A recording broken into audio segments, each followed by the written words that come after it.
The waves lapped against the Florida shoreline, the salty air heavy with the scent of seaweed and sunscreen. Michael Harris walked barefoot across the warm sand, his 8-year-old daughter Emily skipping a few steps ahead, chasing gulls with carefree laughter. For a single father, mornings like these were sacred small sanctuaries carved out of an otherwise demanding life. He had no idea that within minutes, everything would change. Just beyond the curve of the dunes, a woman lay collapsed on the sand, her chest rising shallowly, lips tinged blue. Without thinking, Michael sprinted forward, instincts kicking in as his training from years past surged back. Kneeling beside her, he pressed his palms against her sternum, pumping hard, counting under his breath, while Emily's frightened cries carried across the beach. When her eyelids fluttered open at last, Michael thought it was relief flooding him. He didn't know it was destiny. Michael Harris had learned to live with both strength and solitude. At 34, he carried the weathered look of a man who had worked with his hands all his life, broad shoulders, calloused palms, and eyes the shade of deep ocean green. Once, years ago, he had trained as a lifeguard, spending his youth sprinting across the very same stretch of sand where he now strolled as a father. But those days felt like another lifetime. After losing his wife in a car accident 4 years ago, Michael had reshaped his world around Emily. She was everything, the reason he woke up early to fix boats down at the marina, the reason he swallowed exhaustion at night just to read one more bedtime story, the reason he hadn't given up when loneliness tried to choke the life from him. Emily, at 8, was bright and lively, with her mother's auburn hair and Michael's stubborn jawline. She had an endless curiosity about the world, always asking questions that caught him off guard. Why do the tides follow the moon? Why can't penguins fly? Why do you look sad sometimes, Daddy? He answered as best as he could, though the last question always made his chest tighten. That morning had started like any other, packing a simple breakfast of peanut butter sandwiches, grabbing a cheap cooler with bottled water, and heading to the beach before the crowds arrived. Michael liked the early hours, when the beach was still half asleep and the ocean whispered instead of roared. Emily was twirling in the sand, leaving spirals of footprints behind her, when Michael first noticed the figure near the dunes. At first, he thought she was sunbathing, stretched on her back with her face turned toward the sky. But something was wrong. Her posture was slack, not relaxed. Her chest barely moved. "Emily," he said, voice sharp. "Stay right here." He jogged forward, then sprinted when he saw the unnatural pallor of the woman's skin. Dropping to his knees beside her, Michael shook her shoulder. "Mom, can you hear me?" No response. Emily was frozen a few feet away, eyes wide. "Daddy, what's wrong with her?" Michael's pulse thundered. "Call for help. Get someone now." Emily spun and ran toward a couple in the distance, her small voice shrill with panic. Michael tilted the woman's head back, checked her airway, then pressed his ear against her lips, barely a whisper of breath. Instinct, drilled into him years ago, took over. He clasped his hands and began compressions. 1, 2, 3. His voice was low but steady. Sweat dripped down his temple as he pushed, feeling ribs give slightly under the force. Then he sealed his mouth over hers, giving 2 deep breaths. The woman jerked faintly. Michael repeated the cycle compressions. Breaths. Compressions, his whole being focused on dragging her back from the edge. At last, her chest rose on its own. She coughed violently, turning her head to the side, seawater and saliva spilling onto the sand. Michael exhaled in relief, sitting back on his heels.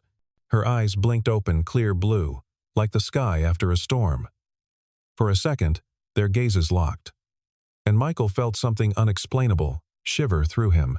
"You're okay," he murmured. "You're safe now." Sirens wailed faintly in the distance. Paramedics arrived minutes later, guiding the woman onto a stretcher. She looked weak, disoriented. But as they lifted her, she gripped Michael's hand with surprising strength. "Don't go," she whispered. Michael didn't even know her name. Yet, in that brief moment, he felt as though his life had taken a turn he could never undo. The hospital smelled like antiseptic and lemons. Michael hated that smell, too many memories stitched to the seams of it. But Emily insisted they bring the small bouquet of wildflowers she had collected on the dune, and somehow that softened the edges. After the paramedics took the woman, her name still unknown, Michael had settled Emily at home with Mrs. Alvarez next door, promised he'd be back in an hour, then driven to the Coastal Medical Center with hands that wouldn't stop shaking. At the front desk, he hesitated. What would he say? Hi, I don't know her name. I just helped. He cleared his throat. Excuse me, he told the nurse with the clipped bun and kind eyes. The woman from the beach? Dark blonde hair? Blue eyes, possible cardiac event? The nurse scanned her screen. Room 415. She's stable. You family? No. He gestured helplessly. Half a pantomime of compressions before he caught himself. I found her. The nurse's gaze softened. Then you might be the only reason she's alive. Go on up. He knocked lightly on the half-open door. The room held the hush of a sleeping afternoon. Beige walls, a narrow window, the steady beep of a heart monitor. The woman lay propped against pillows, a blue and white blanket over her legs. Her features looked different in the even light, delicate but not fragile, like a sculpture of something that had learned how to bend without breaking. When she opened her eyes, recognition flickered there. You, she said, her voice rasping like wind across sand. You stayed. I just wanted to make sure you were okay. I'm Michael. He took a tentative step inside. Michael Harris. Her lips quirked in a smile that might have once been practiced for cameras, then forgot to be perfect. I'm Olivia, she said. Olivia. Bennett. He waited for a last name that might mean something, but it slid by like a boat in the fog. How are you feeling? Like I got hit by a truck. Twice. Her fingers toyed with the pulse. Oximeter clip. They said the words ventricular fibrillation, and then argued about whether it was stress induced. I don't remember much until... You. She swallowed. Thank you. You're welcome, he said, because the word hero always made him uncomfortable. It's lucky I was there. Was it? She studied him, eyes steady. I don't believe in luck. But I do believe in moments. And people who appear in them. He didn't know how to answer that. He placed the little bouquet sea oats and dune daisies in the empty water pitcher. My daughter picked these. She thought you should have something alive to look at. Your daughter. Warmth feathered through her voice. How old? 8. Emily. Tell Emily I'm grateful she shared her flowers with a stranger.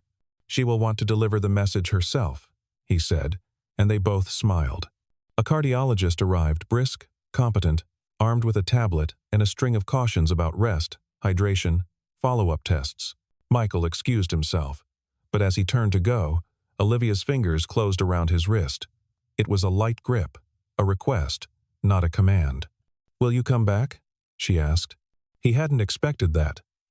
Not from a woman who looked like she belonged to some other world.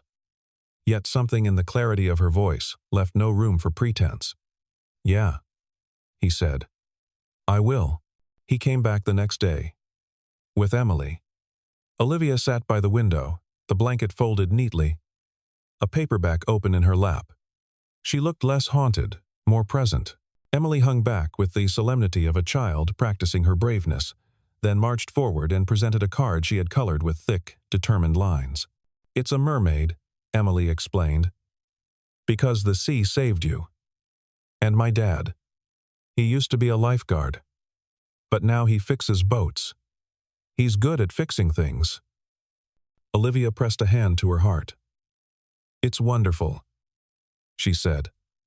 I've never been given a braver mermaid. Most mermaids are brave, Emily said matter-of-factly. Are you brave? Olivia glanced at Michael as if the answer might be in his eyes, then back to Emily. Some days, she said softly. I try very hard to be. They talked about little things, ice cream flavors. Emily. Mint chocolate chip. Olivia. Lemon sorbet because it tasted like sunlight. Movies with too many explosions. Emily loved them. Michael tolerated. the way sea turtles found their way home. When a nurse came to take Olivia for a scan, she reached for her slippers and winced. "The floor's cold," Emily declared. "Dad, give her your socks." Michael snorted. "You want me walking around barefoot in a hospital? Then carry her like in the movies," Emily said, deadpan. Olivia's laughter rang out, surprised and bright, and the nurse grinned. "We'll get you some hospital socks," the nurse said. "And sir, please don't break any romance movie laws while on the premises." When they left, Olivia looked lighter. So did Michael, though he couldn't have said why. Maybe it was the way Emily's small hand had slipped into Olivia's while they waited for the elevator, as if it had stumbled upon something it recognized. Olivia was discharged on the third day, with a folder of instructions, a prescription for a beta blocker, and a warning about stress. A black sedan idled out front, windows tinted. The driver stepped out and opened the door with the precision of a metronome. "I can take a cab," Olivia told him. "Miss Bennett," the driver said. "Mr. Shaw insisted." Michael filed the name away. He felt suddenly underdressed. Old boots, sun-bleached shirt. Oil. Scarred hands. He lifted a hand in awkward farewell. "Wait," Olivia said. "I don't know what the etiquette is for being saved. But could we meet for coffee? I'd like to say thank you somewhere that doesn't smell like lemon disinfectant." Michael thought of Bill's, of his shift at the marina, of Emily's after-school club. Thought of the way Olivia's eyes had steadied when she'd looked at his daughter, like a person finding a horizon after a long storm. "There's a place on Seabright," he said. "Juno's. Tomorrow at 10? "Tomorrow at 10, she echoed, and slid into the car like a secret disappearing into a shadow. Juno's Cafe hugged the corner of Seabright, like a cat that had decided to adopt the neighborhood. It smelled of espresso and warm pastry, of cinnamon and purpose. Michael had never thought of coffee as dangerous until he sat across from Olivia and realized he was paying attention to the curve of her wrist, the cadence of her sentences, all the things a man notices when he's forgetting the rules he made to keep the world from breaking him. They talked about Florida storms that rearranged entire weeks, about how Emily had once named a pelican Winston and insisted he understood quantum physics, about Olivia's favorite books, which ranged from notebooks full of handwritten scraps to first editions with papery airs. She said she liked beginnings and endings for the way they told the truth. The middle, she confessed, scared her. "The middle is where you can get lost," she said. "Or found," Michael offered. Her gaze flicked toward him and softened, as if the word found was a door she hadn't tried in a long time. Maybe both. He didn't pry about her life. She didn't ask for his worst stories. They moved like swimmers keeping parallel strokes, aware the tide might pull them closer. When her phone buzzed, she ignored it. Then another call. And another. On the fourth, she excused herself, took the call at the doorway, and returned with her smile tucked carefully back into place. "Work," she said, as if apologizing for someone else's noise. "What do you do?" he asked finally. "Technology," she said, which was both true and strategically imprecise. "We build tools that help people make decisions." Sounds useful.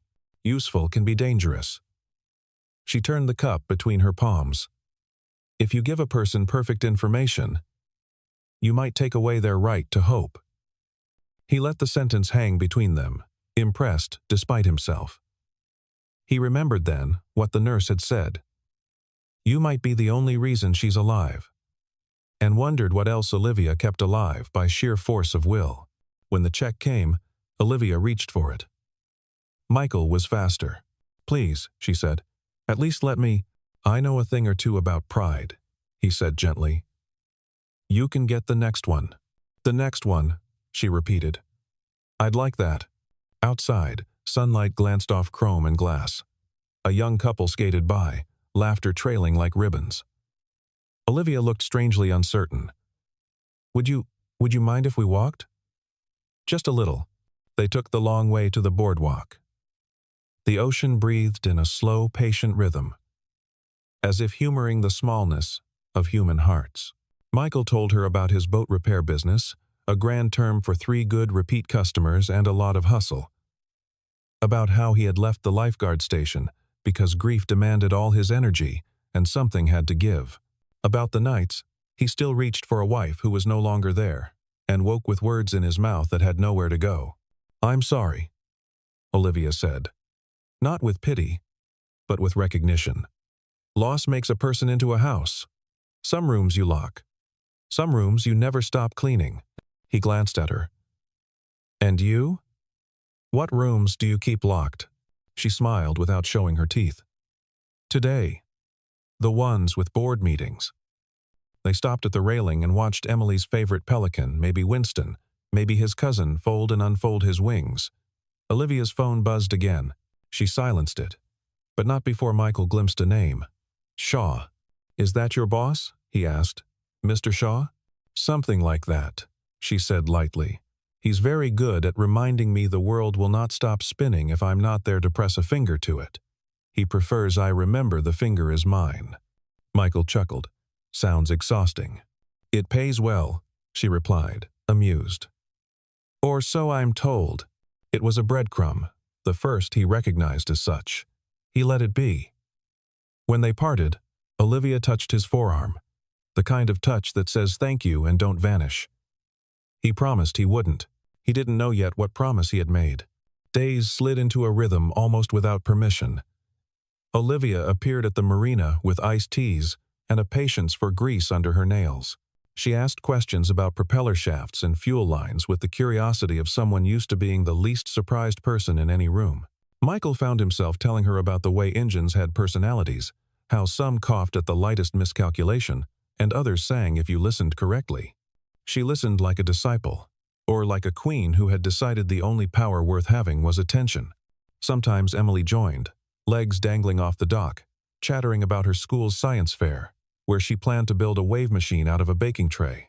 Olivia volunteered to help glue the clear plastic rods, then showed up with a dolly cart of supplies, so extravagant Emily's jaw dropped. "Where did you get all this?" Emily asked, awe and suspicion tangled. "A little store," Olivia said, eyes twinkling. "Inventors are us." Michael caught his breath. The labels on the boxes whispered a scale of price that didn't align with casual whims. He started a protest, swallowed it, then met Olivia's gaze.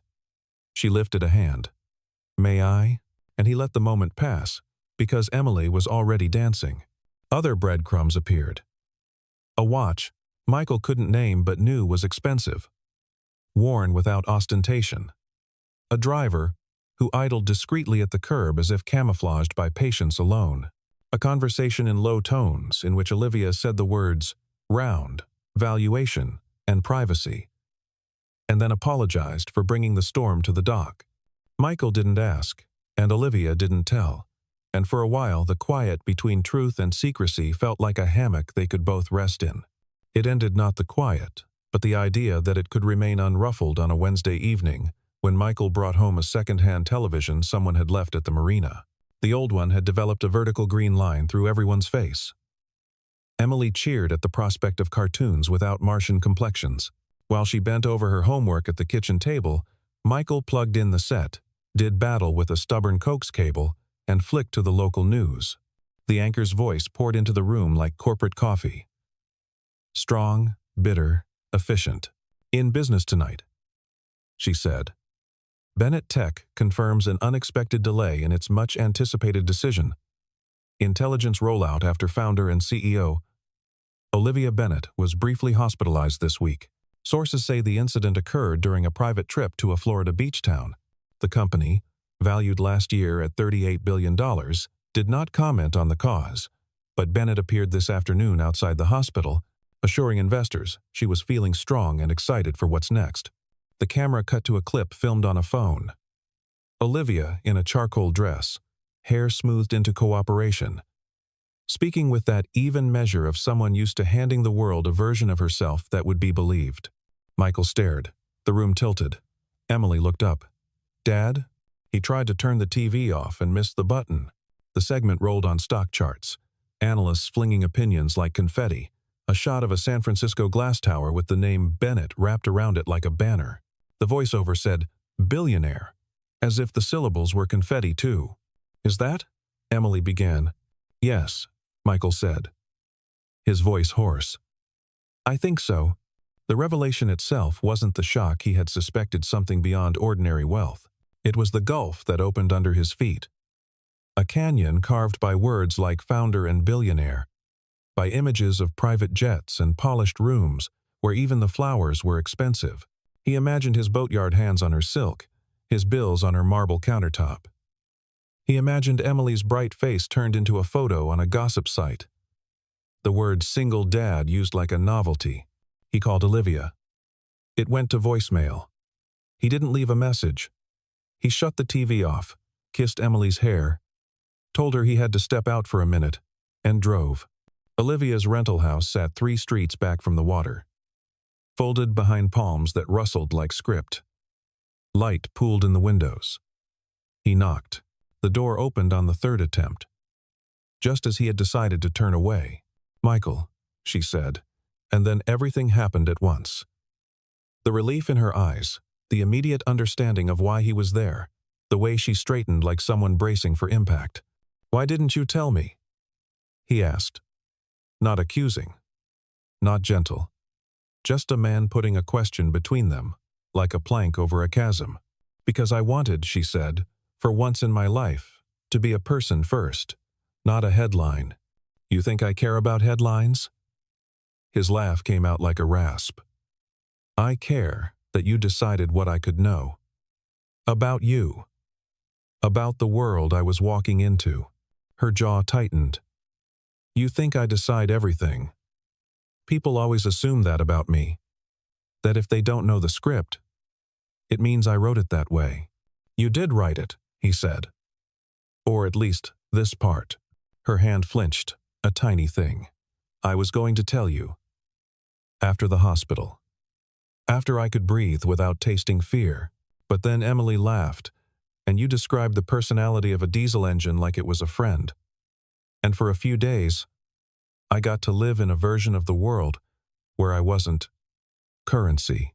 He pushed a hand through his hair. The room smelled like clementines and something herbal, expensive and clean. A sleek laptop sat on the table, open to a spreadsheet that looked like it measured the future.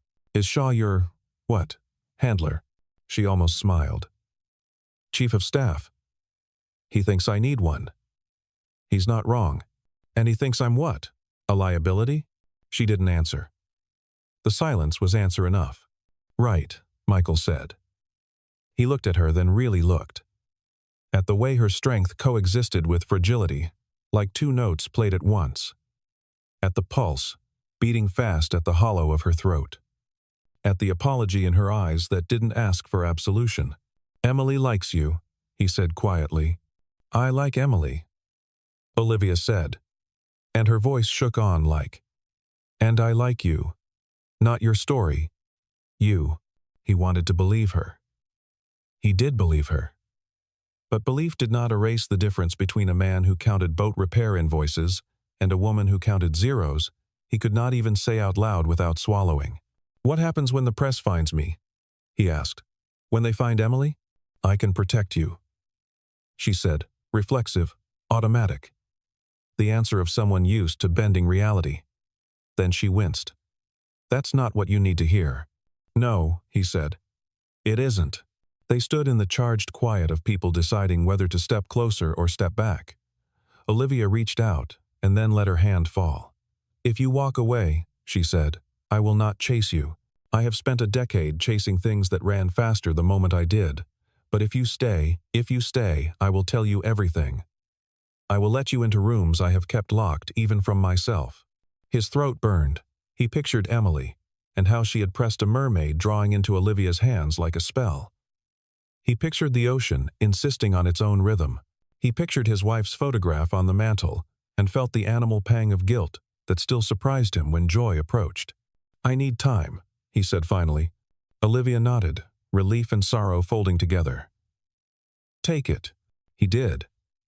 He went home and changed a light bulb and burned garlic in a pan, because his mind had gone somewhere else. He watched Emily sleep. One hand splayed over her book, like a guard at a gate. He turned on the new TV and found a nature documentary where whales called to each other across unimaginable distances. He turned it off because the sound made his chest ache. He didn't sleep much. In the morning, he brewed coffee strong enough to wake a dead god, packed Emily's lunch, braided her hair badly, and drove her to school. At the crosswalk, she peered at him sidelong. "Are you mad at Olivia?" she asked. "I'm surprised," he said, "and a little scared." "Scared of what?" "Of getting it wrong," he said. "Of letting you get hurt." Emily considered this, 8-year-old wisdom trying on its large coat. "Sometimes," she said, "you have to be brave to get the good parts. Mermaids are brave even when the ocean is big." He laughed despite the tightness in his chest. "Is that in your book?" "It's in my brain," she said, tapping her temple, pleased with herself. "You say the ocean is patient. Maybe we should be too." He dropped her off with a promise he wouldn't run from his life. Then he went to the marina, where a turtle-painted dinghy needed a fuel line, and a retiree named Gus wanted to talk about the Dolphins' playoff chances. He let the comfort of ordinary things steady him. Mid-afternoon, his phone buzzed. Michael stared at the message, feeling something colder than the ocean slide under his skin. He typed, "No, thank you," and then deleted it. He typed, "If you have something to say it," and deleted that too. Finally, he slipped the phone into his pocket and picked up a wrench. The dinghy would tell him what it needed. Wrenches always did. He was tightening a clamp when a shadow fell across the hull. He didn't look up. "I told him not to contact you," Olivia said. He straightened. She wore jeans, a navy shirt, sneakers that could have run a mile or ruled a kingdom. No driver, no watch, he couldn't name. Just Olivia. "It's fine," he said. "He's doing his job." "His job is to organize my chaos," she said, "not to impose it on you." Michael set the wrench down. "I don't know the rules," he admitted. "In your world. In yours, the rules look like this," she said softly. "You tell me when your shift ends, and I bring dinner. That won't shame us both. After that, we'll see if we can invent a middle." He thought of her sentence at Juno's. "The middle is where you can get lost," and felt a reluctant smile tug at his mouth. "Careful," he said. "Middles can be dangerous." "So can coffee," she said, glancing toward Seabright. "And CPR. And little girls who assign bravery to mermaids." He wiped his hands on a rag. 7 o'clock, he said, "if you're still inclined." "I am," she said. As she turned to go, he caught her hand. Not to stop her, but to anchor himself to a decision he hadn't fully understood until that second. "Olivia." She looked back. "I don't want your world to eat mine," he said. "It won't," she said. "Not if we teach them how to share." She left, and the dock felt different, as if the pilings had taken a breath. A pelican dropped like a stone and rose like an answer. Michael picked up the wrench again. The clamp tightened obediently. The day moved forward, uncomplicated by stock charts. And somewhere under the visible surface of things, a choice was making a new shape. Michael had not cleaned his kitchen to impress anyone since before the accident that split his life into before and after.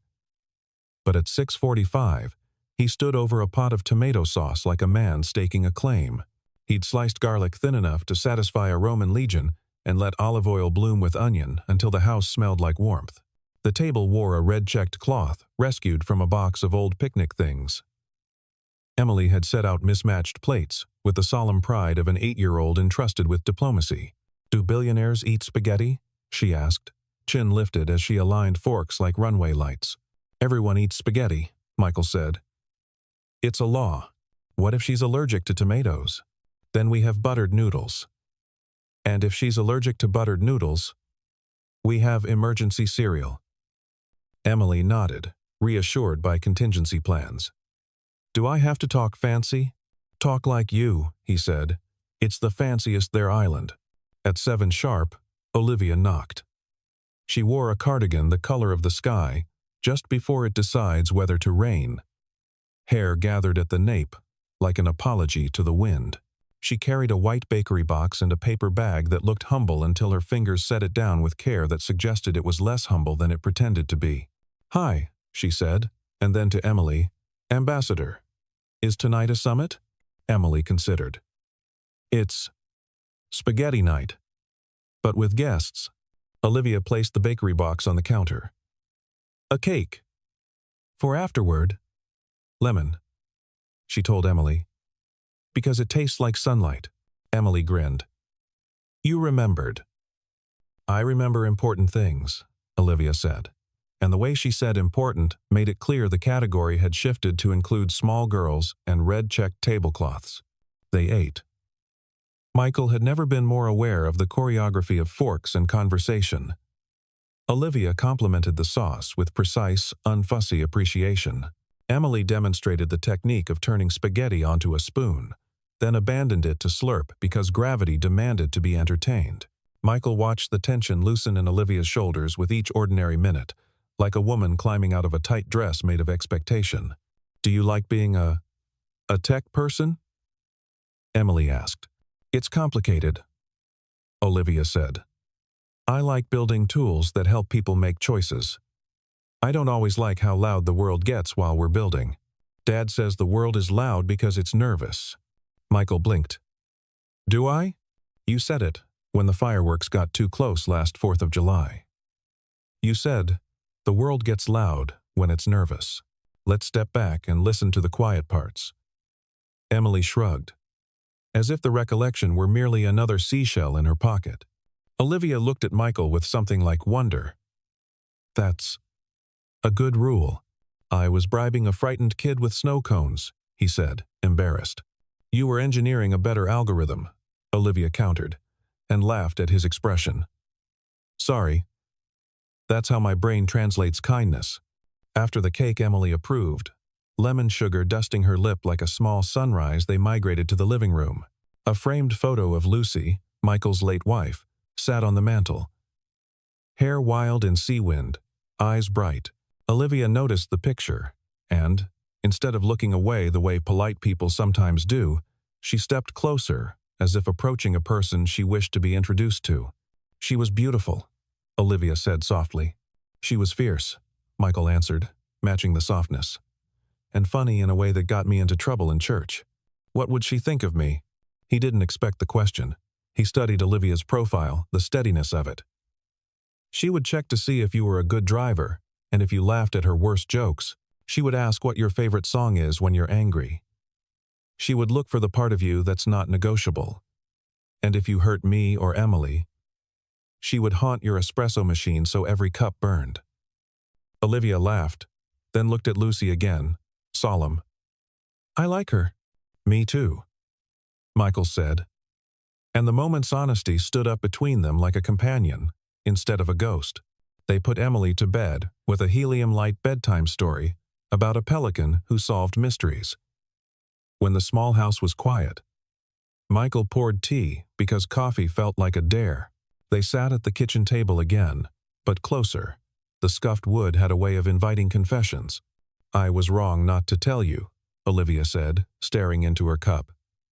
"Not because my name matters, but because truth matters. And my version of privacy often ends up looking like control." "I'm not mad," Michael said, and realized it was mostly true. "I was scared. The gulf between your life and mine is big," she said frankly. "Bigger than either of us can bridge alone." He nodded. "Shaw texted me this afternoon." Her jaw tensed. "I came as soon as I hung up on him.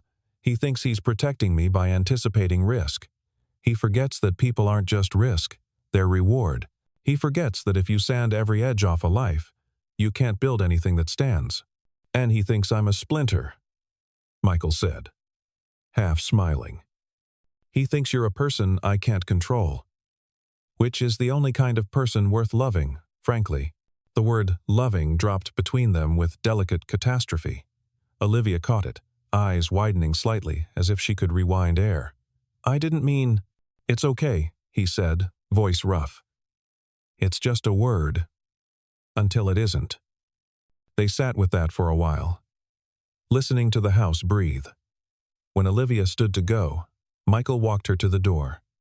She paused with her hand on the knob, then leaned and pressed a kiss to his cheek. Not a promise, not an audition, a thank you that tasted like a beginning. "Good night, Michael."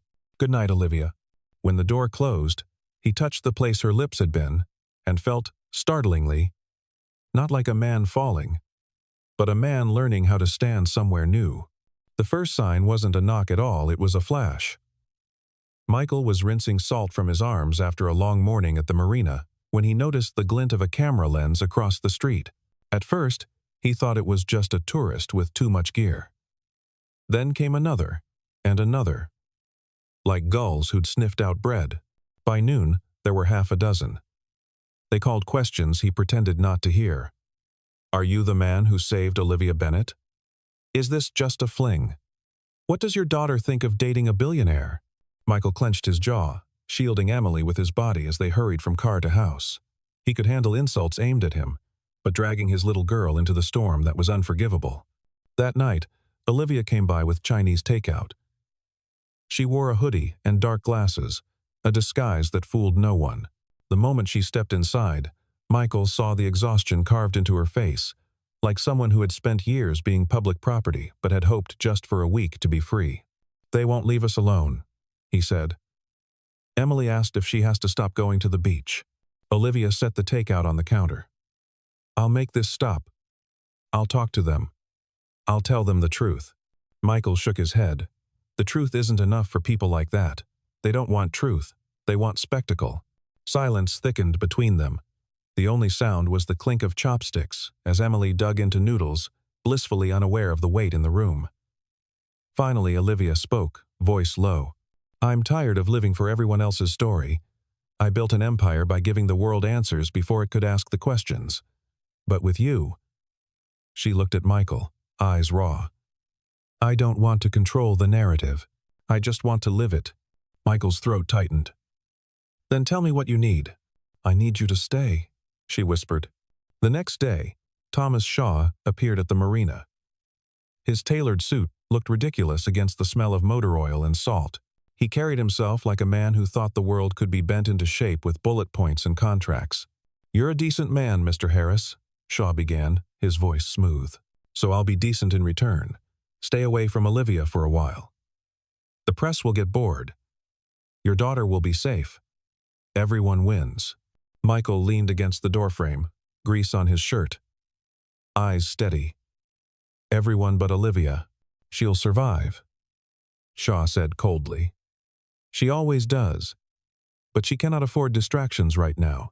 The word distractions lit something sharp in Michael's chest. He stepped forward, close enough that Shaw's polished cologne couldn't hide the scent of fear. "I'm not a distraction," Michael said. "And she's not yours to manage outside of boardrooms. You don't get to decide who she lets into her life." Shaw didn't flinch. "You're playing with fire." "Then let me burn," Michael replied, and shut the door. That weekend, the story hit national news. Tabloids splashed photos of Olivia at the marina, Olivia at his kitchen window, Olivia holding Emily's hand on the boardwalk. The headline screamed, "Billionaire's secret family?" Michael wanted to smash the television, but before his anger boiled over, Emily climbed onto his lap, calm as a small lighthouse. "Daddy," she said, "is Olivia in trouble?" "She might be," he admitted. "Then we don't run," Emily decided, with the authority of a general disguised in pajamas. "We help her, like she helped us. Mermaids don't hide from storms. They swim through them." Michael kissed her forehead, the words hitting deeper than she knew. "You're right, kiddo. We don't run." 2 days later, Olivia called him to her rented beach house. He arrived to find her pacing, her laptop open to dozens of emails, her phone buzzing like a trapped insect. She looked up, eyes fierce. "I'm ending this," she said. "I've scheduled an interview. One time, one truth, no games. I'll tell them you saved my life, that you're a man I admire, that Emily is the bravest girl I've ever met. And then," she snapped the laptop shut, "I won't answer another question about us." Michael hesitated. That could backfire. Maybe, Olivia said, but at least the story will be mine. He crossed the room, caught her trembling hands, and stilled them. Not just yours. Ours. The interview aired the next evening. The anchor asked polite but pointed questions. Were they together? Did she love him? Olivia, radiant in a simple navy dress, met each one with calm steel. I was saved by Michael Harris, she said. But more than that, I was reminded by him and by his daughter of what matters. Money builds companies. Love builds people. And I choose people. The clip went viral. Some mocked, some praised. But the noise began to shift. Olivia hadn't given them scandal. She'd given them sincerity. And sincerity was boring to feed on for long. By the following week, new headlines had taken over. The cameras left. The house grew quiet again. And for the first time in years, Olivia exhaled like a woman who had finally stolen a piece of her life back. Summer lingered long that year. One golden evening, Michael, Emily, and Olivia walked barefoot across the same stretch of sand where fate had pulled them together. The tide curled in and out, whispering its patient song. Emily ran ahead, chasing gulls. Olivia watched her, then looked at Michael. Do you ever wonder what your wife would think of this? Michael glanced at the horizon. All the time. And every time, I hear her laugh in my head. She'd tell me I deserve to stop living like half a man. Olivia slipped her hand into his. You're not half anymore.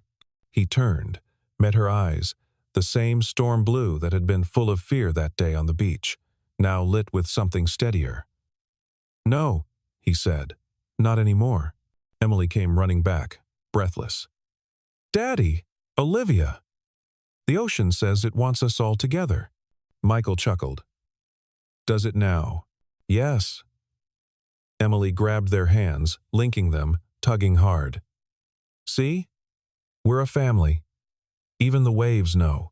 And somehow, in that moment, Michael believed her. Not because of destiny, not because of miracles, but because he had chosen at last to stop surviving and start living. The three of them stood there as the sun bled orange into the sea, hands linked, laughter tangled with the sound of waves. Not rescuer and rescued, not billionaire and boatman, just a man, a woman, and a child learning how to be whole together.